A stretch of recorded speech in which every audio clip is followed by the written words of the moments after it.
Hello guys, welcome.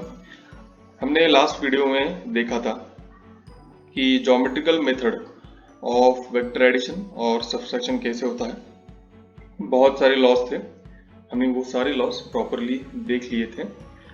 अब हम इस वीडियो में देखने वाले हैं कि प्रोडक्ट ऑफ वेक्टर्स या फिर आप कह सकते हो कि मल्टीप्लिकेशन ऑफ वेक्टर्स कैसे होते हैं। जिस तरह से वेक्टर्स का एडिशन और सब्सट्रैक्शन होता है उसी तरह से वेक्टर्स का मल्टीप्लिकेशन भी होता है, लेकिन ये मल्टीप्लिकेशन स्केलर क्वांटिटीज से अलग है। स्केलर क्वांटिटीज मतलब आप कह सकते हो कि नंबर का मल्टीप्लिकेशन कैसे होता है। अगर मैं आपको पूछूं कि 3 into two is equal to क्या, तो आप कहोगे 6। ये आंसर सही है, लेकिन यही क्वेश्चन अगर मैं आपको वेक्टर्स के बारे में पूछूं, जैसे कि यहाँ पे हमने लिया है वेक्टर ए बार जिसका मैग्नीट्यूड है 2, और हम लेंगे वेक्टर बी बार जिसका मैग्नीट्यूड है 3। और इस बार अगर मैं पूछूं कि वेक्टर ए बार और बी बार का प्रोडक्ट क्या है, और अगर आप इस बार भी कहोगे कि इनका प्रोडक्ट 3 इंटू टू 6 है, तो आप गलत हो, क्योंकि वेक्टर्स में एक बात होती है जो है इन दोनों के बीच का एंगल। ये एंगल डिसाइड करता है कि आपका प्रोडक्ट किस टाइप का होगा। तो वेक्टर्स में थीटा की वजह से प्रोडक्ट के दो टाइप है, मतलब मल्टीप्लिकेशन के दो टाइप है। पहला टाइप है डॉट प्रोडक्ट, और इस डॉट प्रोडक्ट में जैसे कि हम आगे जाके प्रॉपरली सीखने वाले हैं, तो इस डॉट प्रोडक्ट में एक टर्म आएगी, वो है कॉस ऑफ थीटा। इसको बस याद रखना। और दूसरा टाइप का प्रोडक्ट होता है वेक्टर्स में, जिसको हम कहेंगे क्रॉस प्रोडक्ट या फिर वेक्टर प्रोडक्ट। और इस क्रॉस प्रोडक्ट में कौन सा टर्म आएगा? आपका साइन ऑफ थीटा। मतलब अगर आपके प्रोडक्ट में कॉस थीटा ये टर्म आ गया, तो वो होगा आपका डॉट प्रोडक्ट। और अगर आपके प्रोडक्ट में साइन थीटा ये टर्म आ गया, तो वो हो गया क्रॉस प्रोडक्ट। आगे चल के हम इसकी प्रॉपर पूरी डेफिनेशन देखेंगे, कैसे कैलकुलेट करते हैं ये भी देखेंगे। लेकिन इस वीडियो में अब हम देखने वाले हैं कि डॉट प्रोडक्ट क्या होता है। तो चलिए आइए अब हम सीखेंगे कि डॉट प्रोडक्ट के लिए नोटेशन क्या है और उसका फॉर्मूला क्या है। जैसे कि हम यहाँ देख रहे हैं दो वेक्टर्स है A bar and vector B बार, और उन दोनों वेक्टर्स में हमारा एंगल कौन सा है? थीटा। ठीक है, वेक्टर्स प्रॉपरली कनेक्टेड है, मतलब vectors tail to tail connected है, मतलब यहाँ कोई प्रॉब्लम नहीं। तो नोटेशन क्या है? नोटेशन को हम इस ऐसे रीड करते हैं कि vector A bar dot B bar is equal to mod of A bar, मतलब magnitude of A bar into magnitude of B bar into cos of theta. Magnitude of A bar आपको पता है कि कैसे निकालना है, वेक्टर दिया आ जाएगा तो आप कैलकुलेट कर लोगे। उसी तरह से मॉड ऑफ बी बार यानी मैग्नीट्यूड ऑफ बी बार भी आप कैलकुलेट कर लोगे। और थीटा क्या होता है? एंगल बिटवीन द वेक्टर्स, जो कि होना चाहिए आपका theta should be equal to or less than 180 degree and it should be greater than or equal to 0 degree. तो हमने नोटेशन और फॉर्मूला देख लिया, उसके एप्लीकेशन देखेंगे, उसका मीनिंग क्या है वो सब देखेंगे, लेकिन उसको करना कैसे, इसलिए पहले हम एग्जाम्पल लेंगे और बाद में हम इंपॉर्टेंस एप्लीकेशन सब देखेंगे। इसलिए पहले हम क्या करेंगे, एक सिंपल सा एग्जाम्पल सॉल्व करेंगे। ठीक है, तो एग्जाम्पल क्या है? Find the dot product of vectors A bar which is 3i plus 4j and b bar is equal to 2i plus 5j having angle of theta is equal to 60 degree. तो हमें vector कौन सा दिया है? A bar is equal to 3i plus 4j and vector B bar क्या दिया है हमें? 2i प्लस 5j, और थीटा कितना दिया है हमें? 60 डिग्री। और पूछा क्या गया है हमें? ए बार डॉट बी बार। ठीक है, डॉट प्रोडक्ट हमें निकालना है। सबसे पहले हमें क्या लगने वाले हैं? मैग्नीट्यूड। और मैग्नीट्यूड कैसे निकालते हैं हमें पता है, under square root X square plus Y square, मतलब एक्स कंपोनेंट का स्क्वायर जो कि है यहाँ पे 3 स्क्वायर प्लस वाई कंपोनेंट का स्क्वायर जो है 4 स्क्वायर, वो आएगा ये आएगा 25, मतलब ये आपका हो गया magnitude of A bar is 5 units.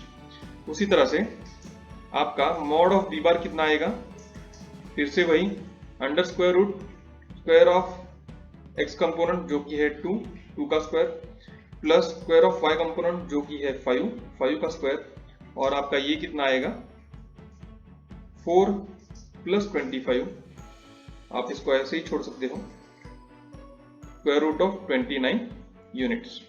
ये मैग्नीट्यूड तो हो गए। अब सीधा फॉर्मूला लगाएंगे। फॉर्मूला क्या है हमारा, A bar dot B bar is equal to mod of A bar into mod of B bar into cos of theta. Value substitute करेंगे। इस बार हम अब सिर्फ राइट साइड सॉल्व करने वाले हैं, ठीक है। मैग्नीट्यूड ऑफ ए बार कितना था 5 इंटू कितना हो गया 29 into cos of 60। Cos of 60 कितना है हमें पता है 5 इंटू रूट 29, और कॉस ऑफ 60 होता है 1/2। तो ये हो गया आपका answer, A bar dot B bar is equal to 5 into root 29 divided by 2। अब अगर हमने आंसर देख लिया तो हमें इस आंसर में कहीं पे भी आई जे के नहीं दिखाई देते, ठीक है। इसीलिए मतलब इसका क्या हुआ कि इस प्रोडक्ट में कोई भी डायरेक्शन नहीं है, जो भी है वो क्या है, सिर्फ मैग्नीट्यूड है। मतलब product contains no direction, only magnitude, और इसीलिए डॉट प्रोडक्ट को स्केलर प्रोडक्ट भी कहते हैं, ठीक है। इसीलिए डॉट प्रोडक्ट को स्केलर प्रोडक्ट भी कहते हैं। तो हमने डॉट प्रोडक्ट का फॉर्मूला सीखने के लिए, समझने के लिए एक सिंपल सा एग्जांपल ले लिया। अब उसी डॉट प्रोडक्ट का फॉर्मूला यूज करके हम एक बहुत इम्पोर्टेंट चीज सीखने वाले हैं, और वो है dot product between unit vectors. ये बहुत इंपॉर्टेंट है क्योंकि कैलकुलेशन बहुत आगे जाके इजी करेगा। हमें क्या पता है, 3 स्टैंडर्ड यूनिट वेक्टर्स पता है, वो कौन से हैं, आई जे एंड के। ये यूनिट वेक्टर है, मतलब इनका मैग्नीट्यूड क्या है, इनका मैग्नीट्यूड है 1। यूनिट वेक्टर आई हमें पता है कि वो कौन से डायरेक्शन में होता है, वो होता है एक्स डायरेक्शन में। उसी तरह से यूनिट वेक्टर जे कौन से डायरेक्शन में होता है, वो होता है वाई डायरेक्शन में। और यूनिट वेक्टर के वो कौन से डायरेक्शन में होता है, वो होता है जेड डायरेक्शन में। तो पहले हम क्या करने वाले हैं कि product between perpendicular unit vectors. अब मतलब कौन से हो सकते हैं, मतलब हम देखेंगे dot product of I dot जे, उसके बाद हम देखेंगे जे डॉट के, और उसके बाद हम देखेंगे आई डॉट के। ये सिंबल इंपॉर्टेंट है डॉट, ठीक है। जैसे स्केलर में यूज करते हैं उससे ये अलग है, ठीक है। तो हम पहले क्या देखने वाले हैं, आई डॉट जे, ठीक है। फॉर्मूला सीधा लगाएंगे, मतलब i dot j is equal to mod of i into mod of J into cos of theta, ठीक है। अब हमें पता है कि mod of i is equal to mod of j is equal to क्या है 1। रीजन क्या है आपका, क्योंकि वो यूनिट वेक्टर्स है और उनका मैग्नीट्यूड कितना होता है, वो होता है 1। और इस चीज में थीटा क्या है, थीटा क्योंकि यूनिट वेक्टर आई और यूनिट वेक्टर जे ये क्या है, परपेंडिकुलर मतलब क्या, इनके बीच का एंगल है 90 डिग्री। तो आपका थीटा कितना हो गया, वो हो गया आपका 90 डिग्री। उस हिसाब से cos ऑफ 90 कितना होता है, ट्रिग्नोमेट्रिक रेशियो हमें पता है, cos of 90 is equal to 0। Therefore अब वैल्यू सब्स्टिट्यूट कीजिए, आई डॉट जे क्या हो गया आपका 1 इंटू 1 और cos ऑफ 90 इज 0। मतलब आपका आई डॉट जे क्या हो गया 0, ठीक है। उसी तरह से हम अब क्या करेंगे, जे डॉट के देख लेंगे।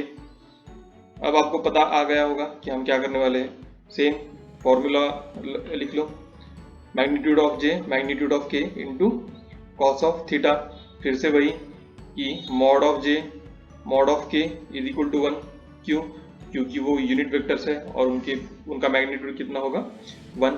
फिर से थीटा क्या होगा, जे और के ये क्या है, वेक्टर्स परपेंडिकुलर है, मतलब उनका थीटा कितना आएगा 90 डिग्री। फिर कॉस ऑफ 90 कितना आएगा 0। देयरफॉर फिर से क्या होगा आपका जे डॉट के आपका कितना आएगा 0। जे डॉट के भी आपका आएगा 0। उसी तरह से अगर आप आई डॉट के कर लोगे तो यहाँ भी क्या है, आई वेक्टर कैसा होता है, आई वेक्टर होता है हॉरिजॉन्टल, के वेक्टर है वर्टिकल। ठीक है, ये है ऐसे, मतलब इनका थीटा भी कितना हो गया 90 डिग्री। फिर आई डॉट कितना, आई डॉट के भी कितना आएगा, वो भी आएगा 0। मतलब इसमें क्या है कि dot product of perpendicular vectors is always 0। ये बात हमेशा याद रखना। तो हमने डॉट प्रोडक्ट परपेंडिकुलर वेक्टर में क्या होता है ये देख लिया, और वो होता है 0। उसी तरह से अब हम सीखेंगे dot product between parallel unit vectors. ठीक है, मतलब क्या, हम क्या देखने वाले हैं, हम देखने वाले हैं आई डॉट आई क्या आएगा, हम देखने वाले हैं जे डॉट जे क्या आएगा, और हम देखने वाले हैं के डॉट के क्या आएगा। ये वेक्टर्स पैरेलल है, क्यों? क्योंकि ये एक तो ये वेक्टर्स एक्चुअली सेम ही है, लेकिन हम यहाँ क्या कहने वाले हैं कि ये वेक्टर पैरेलल्स है। ठीक है, ये बात समझ लेना। तो पहला प्रोडक्ट क्या है, i dot I is equal to, formula फिर से लगाओ, मॉड ऑफ आई इंटू फिर से mod of i into cos of theta. ठीक है, तो यहाँ मॉड ऑफ आई कितना होता है 1। रीजन क्या है, यूनिट वेक्टर, और क्योंकि ये वेक्टर्स पैरेलल है तो आपका थीटा कितना आएगा 0 डिग्री। रीजन क्या है कि ये वेक्टर्स पैरेलल है। याद रखना, किसी भी दो लाइन या फिर वेक्टर जो पैरेलल है उस केस में थीटा आपका होता है 0 डिग्री, और इसीलिए यहाँ थीटा है आपका 0 डिग्री, और उस हिसाब से कॉस ऑफ 0 हमें पता है वो होता है 1। वैल्यू सब्स्टिट्यूट कर लो, I dot I is equal to 1 into 1 और कॉस ऑफ 0 भी 1। उस हिसाब से आपका आई डॉट आई कितना आ गया 1। ठीक है, एक और बार कर लेते हैं। अब हम किसके लिए करेंगे, अब हम करेंगे J dot J. Formula apply कर लो, mod of J into cos of theta. फिर से वही मॉड ऑफ जे मतलब magnitude of J, unit vector का मैग्नीट्यूड कितना होगा 1, थीटा कितना है 0। क्यों? क्योंकि वेक्टर्स पैरेलल है, और कॉस ऑफ 0, तो फिर कॉस ऑफ 0 कितना होगा, वो होगा 1। तो आपका जे डॉट जे कितना आएगा, वो आएगा 1। ठीक है, और उसी तरह से आपका के डॉट के कितना आएगा 1। मतलब इंपॉर्टेंट बात क्या है, कंक्लूजन क्या है हमारा, dot product between parallel unit vectors is always 1।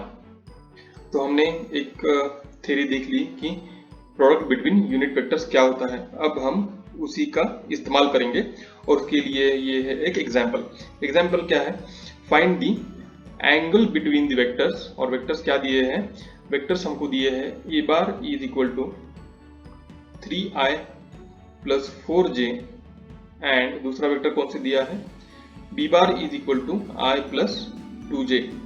ठीक है, हमको ये दोनों वेक्टर दिए हैं और हमको पूछा है कि theta is equal to what. हम पहले क्या करते हैं, मॉड ऑफ ए बार और मॉड ऑफ बी बार हम निकाल के रखेंगे। वो हमें पता है कि कैसे निकालना है, 3i मतलब 3 स्क्वायर, 4j मतलब 4 स्क्वायर, और ये हो गया हमें पता है 4 यूनिट्स। ठीक है, बाद में क्या आएगा, मॉड ऑफ बी बार, इसको हम लिखेंगे i मतलब 1 स्क्वायर, 2j मतलब 2 स्क्वायर और ये हो गया आपका 4 + 5 मतलब √5 यूनिट्स। ठीक है, ये बेसिक चीजें हो गई। अब क्या करना है थोड़ा ध्यान से देखना। पहले फॉर्मूला लिख लो। फॉर्मूला आपका क्या है, a bar dot b bar is equal to mod of a bar mod of b bar into cos of theta. सब कुछ सब्स्टिट्यूट कर लो। a बार इन्होंने दिया है, कितना दिया है, 3i + 4j dot i + 2j is equal to mod of a bar कितना आया था आपका 5 into mod of b bar कितना आया था √5 इंटू कॉस ऑफ थीटा। अब हम सिर्फ LHS सॉल्व कर लेंगे। LHS क्या है आपका, ये इंपॉर्टेंट है, यहाँ ध्यान देना। 3i + 4j dot i + 2j।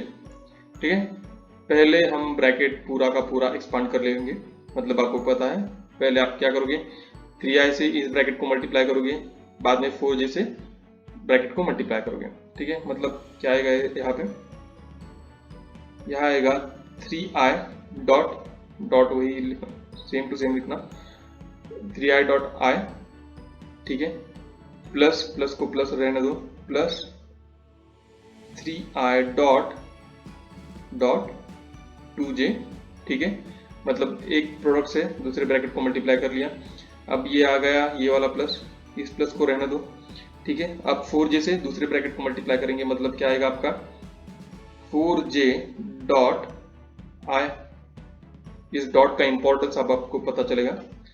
Plus को प्लस रहने दो और 4j डॉट 2j। अब यहाँ पे हमें काम आने वाला है जो हमने पहले सीखे थे, डॉट प्रोडक्ट कैसे होते हैं। अब हमें पता है कि i डॉट i कितना होता है, i डॉट i कितना होता है, वो होता है 1। मतलब i डॉट i तो हो गया 1 और 3 वैसे ही रहेगा, मतलब ये हो गया आपका 3 प्लस दूसरा टर्म कौन सा है, 3i dot 2j। i dot j कितना होता है, वो होता है 0 और 3 इंटू 2 6, वो जाने दीजिए। मतलब ये कितना हो गया आपका 0, क्यों, क्योंकि यहाँ पे था i डॉट j। ठीक है, प्लस यहाँ पे क्या है j डॉट i भी क्या होगा 0, क्यों, क्योंकि ये दोनों वेक्टर्स परपेंडिकुलर है, j डॉट i, मतलब ये भी हो गया आपका 0। और last term 4j dot 2j। j dot j क्या है आपको पता है, j डॉट j है 1 और 4 इंटू 2 कितना हो गया आपका 8। मतलब ये हो गया आपका LHS 11। सब्स्टिट्यूट आप फिर से कर लो, मतलब 11 is equal to 5 into √5 into cos of theta. Therefore आपका कॉस ऑफ थीटा कितना आएगा, अब डिवाइड कर लो। अब सब स्केलर है, एक भी डायरेक्शन नहीं बचा, मतलब ना कोई i है ना कोई j है, और ये हो गया आपका 5 इंटू √5। तो आपका थीटा कितना हो गया, cos inverse of 11 divided by 5 into √5। ठीक है, ये हो गया आपका एंगल बिटवीन दी वेक्टर्स। तो हमने अभी तक सब कुछ सीख लिया, मतलब ऑलमोस्ट डॉट प्रोडक्ट का फॉर्मूला क्या है, उसको यूज कैसे करते हैं, फिर एंगल बिटवीन द वेक्टर्स कैसे निकालते हैं, ये भी एक इम्पोर्टेंट चीज़ है। लेकिन एक बहुत इम्पोर्टेंट चीज़ होती है कि जब हम कोई नई चीज़ सीखते हैं कि उसका यूज़ क्या है। ठीक है, उससे हम क्या कर सकते हैं। मैथमेटिक्स में तो ये हमेशा होता है कि ये तो सीख लिया लेकिन उसका यूज़ क्या है। तो अब हम यही सीखने वाले हैं कि इम्पोर्टेंस ऑफ डॉट प्रोडक्ट क्या है, या फिर डॉट प्रोडक्ट से हम क्या कर सकते हैं। समझ लीजिए कि ये एक पार्टिकल है, ठीक है, उस पर आपने 400 न्यूटन का फोर्स लगाया हुआ है at an angle of 60 degree. अब आप डॉट प्रोडक्ट यूज करके आप बता सकते हो कि कौन से भी डायरेक्शन में, चाहे डायरेक्शन कौन सी भी हो, डायरेक्शन चाहे ये हो, डायरेक्शन चाहे ये हो, डायरेक्शन चाहे ये हो, कौन सी भी डायरेक्शन में आपका फोर्स कितना लग रहा है ये आप बता सकते हो सिर्फ और सिर्फ डॉट प्रोडक्ट यूज करके। उसके लिए आपको क्या चाहिए? उसके लिए आपको चाहिए सिर्फ एक चीज, और वो है यूनिट वेक्टर। मतलब अगर आप मुझे पूछोगे कि भाई साहब आप फोर्स यहाँ लगा रहे हो 400 न्यूटन का, ठीक है, पर मुझे आप बताओ कि इस डायरेक्शन में फोर्स कितना लग रहा है, तो मैं आपको सिर्फ एक ही चीज पूछूंगा कि उस डायरेक्शन की यूनिट वेक्टर क्या है। अगर मुझको वो यूनिट वेक्टर पता है, मैं आपको वो फोर्स दे सकता हूँ। और यूनिट वेक्टर निकालना कोई बड़ी बात नहीं है।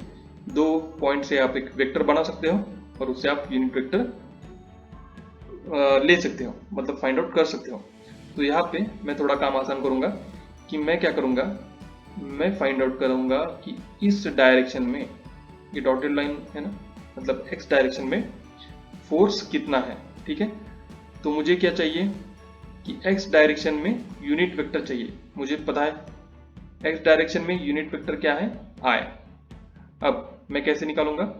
मुझे सिर्फ इतना करना है कि फोर्स को मैं कहूंगा एफ बार डॉट आई, ठीक है। ये 2 वेक्टर्स का मैंने डॉट प्रोडक्ट लिया, उससे क्या होगा, फॉर्मूला अप्लाई करो, mod of F bar into mod of i into cos of 60। तो ये क्या हो गया, मॉड ऑफ एफ बार मतलब क्या, मैग्नीट्यूड ऑफ एफ बार हमें पता है, उन्होंने ही दिया है, ये है 400 Newton, into mod of I unit vector है तो उसका लेंथ हो गया 1, और कॉस ऑफ 60 मतलब 1/2, मतलब ये कैलकुलेशन हो गया आपका 200 न्यूटन। इतने आसानी से हमने पता लगा लिया कि एक्स डायरेक्शन में आपका फोर्स कितना है, 200 न्यूटन। एक एग्जांपल लेते हैं। एग्जांपल है, a particle is acted upon by a force F bar is equal to 4i plus 3j plus k at a point I plus 2j minus k and displaces it to the point 2i plus 3j plus k। और हमें निकालना क्या है, work done by F bar. पहले example समझ लेते हैं, ठीक है। इन्होंने क्या कहा है कि एक पॉइंट ए पे एक पार्टिकल है जिसको आप फोर्स लगाओगे, और उसका वेक्टर उन्होंने दिया हुआ है, और फोर्स लगाने के बाद वो पार्टिकल जाके डिस्प्लेस होगा पॉइंट बी पे, और पॉइंट बी का भी उन्होंने पोजीशन वेक्टर दिया है, और उन्होंने पूछा क्या है कि वर्क डन क्या है। पहले जो गिवन है वो लिख लेते हैं। गिवन क्या है, एफ बार का वेक्टर है, मतलब फोर्स का वेक्टर है 4i plus 3j plus k। फिर जो इनिशियल पॉइंट था हम उसको नाम देंगे ए, ठीक है, जो यहाँ पे नीचे दिखाया गया है। उसका पोजीशन वेक्टर क्या है, पोजीशन वेक्टर शायद आपको पता है अब, ठीक है, ए। और बी का पोजीशन वेक्टर क्या है, 2i plus 3j plus k। और हमें पूछा क्या है, वर्क डन। हमें पता है कि वर्क डन क्या होता है, वर्क डन होता है फोर्स इनटू डिस्प्लेसमेंट, ठीक है। और आप ये work done dot product use करके निकाल सकते हो, और उसके लिए फॉर्मूला है बहुत सिंपल, एफ डॉट एस। मतलब कौन से 2 वेक्टर्स के डॉट प्रोडक्ट लेना है आपको, फोर्स वेक्टर का और डिस्प्लेसमेंट वेक्टर का। इसमें से आपके पास फोर्स वेक्टर तो है लेकिन डिस्प्लेसमेंट वेक्टर नहीं है। डिस्प्लेसमेंट वेक्टर की जगह इन्होंने क्या दिया है, 2 पॉइंट दिया है, और हम उससे अपना वेक्टर बना सकते हैं। अगर आपके पास 2 पॉइंट है तो आप उससे वेक्टर बना सकते हो। आपको करना क्या होगा पता है, ठीक है। वेक्टर बनाने के लिए ये होगा आपका vector, right, A to P displacement इस डायरेक्शन में होगा। तो डिस्प्लेसमेंट वेक्टर मतलब इस बार आप कैसे बनाओगे, आपको पता है कि आपको क्या करना है, X final minus X initial into I plus Y F मतलब final minus Y initial into J, और प्लस ये हो गया आपका z final minus z initial into K. अब आपको फाइनल पॉइंट और इनिशियल पॉइंट पता है, ठीक है। फाइनल पॉइंट कौन सा है, फाइनल पॉइंट है आपका b, और इनिशियल पॉइंट है आपका a। तो फाइनल पॉइंट का एक्स कोऑर्डिनेट क्या है, वो है 2 लिख लो। 2 माइनस इनिशियल पॉइंट कौन सा है आपका A, उसका x कोऑर्डिनेट कौन सा है 1, ठीक है, क्योंकि सिर्फ I है, इंटू यहाँ पे क्या आएगा I, plus y coordinate of final point वो क्या है, वो है 3, minus y coordinate of initial point वो क्या है 2 इंटू j लिख लो, प्लस को plus, z coordinate of final point वो क्या है 1, ठीक है, minus z coordinate of initial point वो क्या है, वो है 1, मतलब सॉरी वो है -1, मतलब ये हो गया आपका -1 इंटू के, ठीक है। तो ये डिस्प्लेसमेंट वेक्टर क्या आएगा 2 माइनस 1 आएगा 1, मतलब I, प्लस 3 माइनस 2 ये भी आएगा 1, मतलब यहाँ पे सिर्फ j, और 1 ये क्या होगा माइनस माइनस प्लस, तो ये आएगा प्लस, और ये हो गया आपका 2k, मतलब आपको अब डिस्प्लेसमेंट वेक्टर भी मिल गया, काम खत्म। अब आपको क्या करना है, सिर्फ डॉट प्रोडक्ट लेना है। डॉट प्रोडक्ट क्या होगा f dot s, force vector उन्होंने दिया हुआ है, फोर्स वेक्टर क्या है 4i plus 3j plus k dot i plus j plus 2k। अब हमें पता है कि डॉट प्रोडक्ट हम कैसे लेते हैं, मतलब अब हम क्या करेंगे, i को सिर्फ i से मल्टीप्लाई करेंगे, j को j से मल्टीप्लाई करेंगे, और k को सिर्फ k से मल्टीप्लाई करेंगे। तो ये डॉट प्रोडक्ट हमने इसी वीडियो में सीखा है, ठीक है। मतलब क्या आएगा आपका 4i dot i plus 3j dot j plus k dot 2k, ठीक है।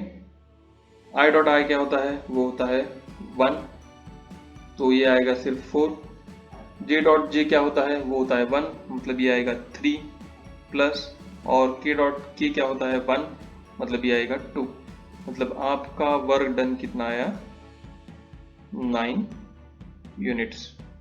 Don't forget to like, share and subscribe. It's free. Thank you.